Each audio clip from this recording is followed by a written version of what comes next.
BNP ছেড়ে এনসিপির প্রার্থী হলেন সাবেক প্রতিমন্ত্রী মঞ্জুর কাদের। আসন্ন ত্রয়োদশ জাতীয় সংসদ নির্বাচনে অংশ নিতে সিরাজগঞ্জ ৫, বেলকুচি ও চৌহালি আসন থেকে জাতীয় নাগরিক পার্টির এনসিপির প্রাথমিক মনোনয়ন পেয়েছেন সাবেক প্রতিমন্ত্রী অবসরপ্রাপ্ত মেজর মঞ্জুর কাদের। আজ বুধবার দলটি প্রথম ধাপে ১২৫ জন প্রার্থীর নাম ঘোষণা করে। এর মধ্যে রয়েছেন ৪ বারের সাবেক সংসদ সদস্য মঞ্জুর কাদের। আজ বিকেলে এক ফেসবুক পোস্টে এনসিপিতে যোগ দেওয়ার কথা জানিয়েছেন বিএনপির জাতীয় কার্যনির্বাহী কমিটির এই সদস্য। সাবেক এই সেনা কর্মকর্তা ফেসবুক পোস্টে লিখেছেন, বাংলাদেশের এই অগ্রযাত্রা ও নতুন রাজনীতির ধারণায় বিশ্বাস রেখে এবং জনগণের অধিকার প্রতিষ্ঠার সংগ্রামে ঢাকা বিশ্ববিদ্যালয়ের একজন প্রাক্তন ছাত্র হিসেবে নিজেকে সম্পৃক্ত করার অঙ্গীকার নিয়ে আমি জাতীয় নাগরিক পার্টিতে এনসিপিতে যোগদান করেছি এবং জাতীয় সংসদ নির্বাচনে সিরাজগঞ্জ ৫, বেলকুচি, চৌহালি নির্বাচনী এলাকায় মনোনয়ন পেয়েছি।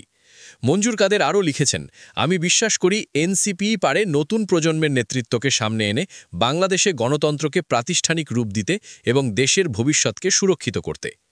১৯৮৬ সালে মঞ্জুর কাদের সেনাবাহিনী থেকে অবসর গ্রহণ করেন। এরপর জাতীয় পার্টিতে যোগ দিয়ে পাবনা ১, সাথিয়া, বেড়া আসন থেকে ১৯৮৬ এবং ১৯৮৮ সালে সংসদ সদস্য নির্বাচিত হন। ওই সময় ১৯৮৮ সালের ৩ মার্চ থেকে ১৯৯০ সালের ৪ ডিসেম্বর পর্যন্ত পানি সম্পদ প্রতিমন্ত্রীর দায়িত্ব পালন করেন তিনি। ১৯৯৬ সালে জাতীয় পার্টি ত্যাগ করে বিএনপিতে যোগ দেন মঞ্জুর কাদের।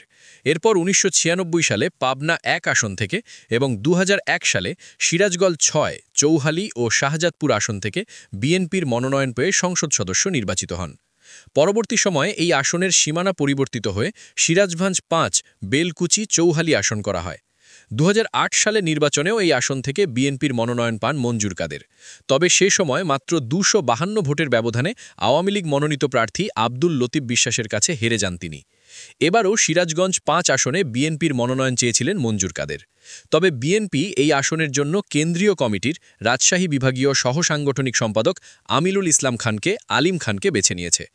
মঞ্জুর কাদেরের ঘনিষ্ঠজনদের সঙ্গে কথা বলে জানা যায়, গত সোমবার ব্যক্তিগত কারণ দেখিয়ে বিএনপির জাতীয় কার্যনির্বাহী কমিটির সদস্যপদ ও দলের প্রাথমিক সদস্যপদ থেকে পদত্যাগের ঘোষণা দিয়ে দলের কেন্দ্রীয় কার্যালয়ে আবেদন করেন মঞ্জুর কাদের। গতকাল মঙ্গলবার কেন্দ্রীয় বিএনপির পক্ষ থেকে আবেদনটি গ্রহণ করা হয়। এরপর এনসিপিতে যোগদান করে এই আসনে মনোনয়ন পেয়েছেন তিনি। আসনটিতে তাকে লড়তে হবে বিএনপি প্রার্থী আমিরুল ইসলাম এবং জেলা জামায়াতের নায়েবে আমির আলী আলমের সঙ্গে।